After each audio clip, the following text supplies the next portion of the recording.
Kung bibigyan man ako ng pagkakataon na makausap ka, pwede ko siguro sabihin sa iyo na hindi mo naman kailangang magtago sa kahon na ginawa mo para sa sarili mo.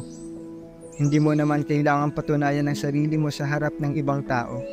Mahal ka at mahalaga ka.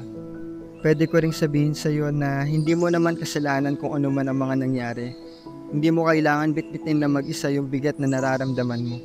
Pwede rin kitang pasalamatan kasi hindi ka sumuko. Salamat kasi pinili mo pa rin magpatuloy kahit na mahirap.